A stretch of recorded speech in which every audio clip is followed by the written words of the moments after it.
Kevin, I appreciate you doing this. Uh, we were connected through Relay. Eleni's my contact there. I'm not sure Yeah, who you Lenny. connect. Oh, you did? Okay. How long Yeah, have you been and Lee. using? And okay, Yep, that's the crew, man. that's How right. long have you been using them? About a year now, close to a year. Yeah. And I would love to learn a little about your business. All I know is they said, Mike, you got to talk with Kevin of Perennial Pastures. You wouldn't believe what he's done with Profit First. And I'm like, I just want to talk to you. So Sure. tell me about your business. We're a regenerative, direct-to-consumer protein business. We also ranch ourselves too. So we're in the regenerative agriculture space, and yeah, we sell nutrient-dense meat online, and we're out of California. We ranch 16,000 acres here in California, and then we have a partner ranch network nationwide of ranches that produce as well to this regenerative standard. We're certified by a company called Regenerative, which is a leading regenerative agriculture certifier. And yeah, we have a passion for healing soil, building community, and uh, nutrient dense foods. What does it mean specifically to be regenerative? I'm just not familiar with that term. Yeah, fairly new. We now know that we can actually build soil health and build ecosystems. So regenerative agriculture, in simplest terms, is just mimicking nature with your agriculture practices. So in a ranching context, all you're doing is moving the cows around the landscape like bison or buffalo have moved across grassland landscapes for thousands of years. So instead of having like wolves and lions and hyenas like all around these animals, like constantly moving them and constantly having them dung and urinate on certain areas and eating it, you're doing that with like electric fencing or herding.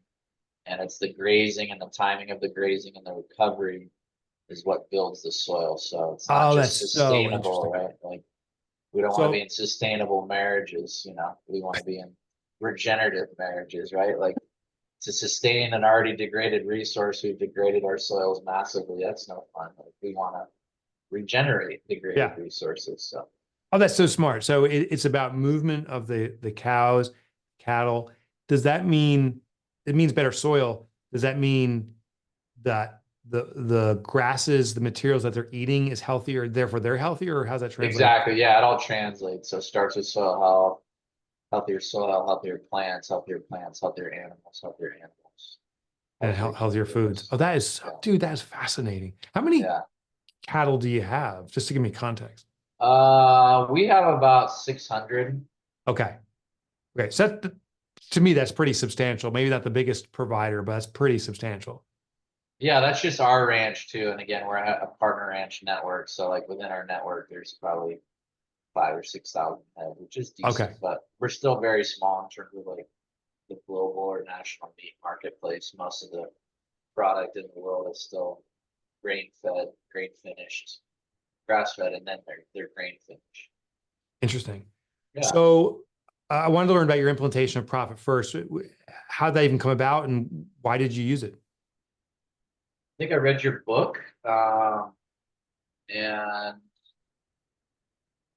I think I forget who recommended it to me. I think it was another fellow farmer, rancher friend of mine, and read it, and it made a lot of sense to me, just kind of where I'm at in my arc as an entrepreneur. So then I just started Googling around. I was like, profit first for banking, and then Relay came up. I was like, well, I really like my bank. I've been thinking about switching. Like, it's a great community bank, the one I was with, good customer service and everything. But then saw a lot of benefits to the Relay side with the software and separate accounts and kind of auto transfer rules. Yeah. So sign up with them. That's been great. We moved a decent amount of funds over, so I think they looked at that and they're like, "Who's this guy out of California?" They invited me up for a webinar with the VP of product from Shopify and then the general manager for North America from Dex. And it was myself and Lenny. Yeah. It was like a panel, so it was good. It was fun to meet the whole team up there. I didn't get to Wow. meet the CEO, but I forget what his name is. But Yosef Joseph, West. Yeah. So yeah, yeah, that's not typical your experience with them. They don't typically yeah. But Yeah, they flew me up to Toronto, first time I ever been there. And yeah, how many banks do that? yeah, I was like, all right, that's pretty cool. I was like, and so it was like good feedback and Yeah. just good to meet the team and learn to where they're going with the product. And Tell me, yeah, tell me what a couple of the features or benefits, because I love community banks. I work with a community bank. I also have a multiple relay accounts because I love it even more. But I'm really more curious from your perspective. Uh, what are kind of the wins? Why stay with relay, or what did they woo? How they woo you besides the flight up to Toronto? yeah. I think they still have some work to do. I think they're early on in their product. They are. They are. Yeah. So, uh, what attracted me is just the focus on technology, that they're a fintech company on top of a community bank. Yeah. And early on, actually, we had some struggles. So I got to meet the community bank as well, Thread, and my brother-in-law works in investment banking.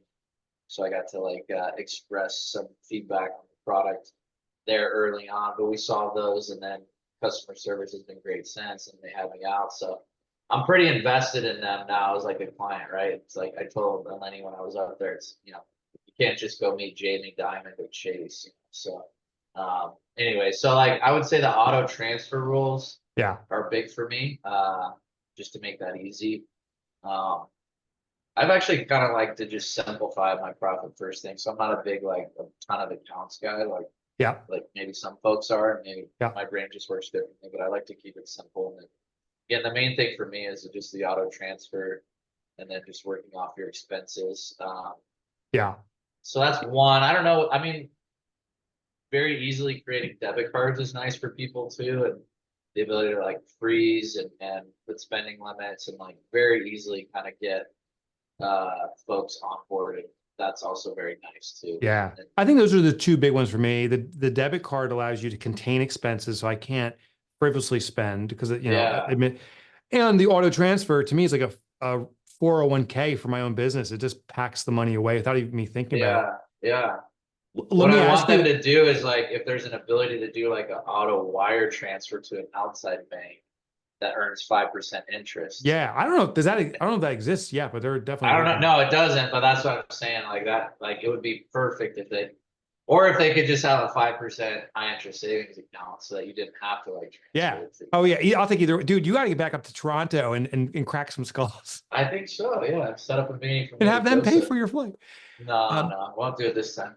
But there was a what nice steakhouse up there that I liked that was really close to the hotel. they So better have been providing lean, healthy, regenerative protein. I just want to say. it wasn't, but hey, beef is beef, and it's still very nutrient dense. So, and we don't like necessarily lean, fatty beef is good. I Again, actually I prefer saturated fat. I'll be fats. honest. I Yeah, prefer fatty myself. Okay. good, good, good. I'm leaning If fat's regenerative. okay, man. Fat's okay. Yeah, I agree. I I'll 100% give you some agree. documentaries to watch. Oh, good, good. Regenerative, yeah, Listen, I love the taste of fat, the fat, the flavor. So you yeah, got me. yeah, But I love to see yeah, those. Last question for you.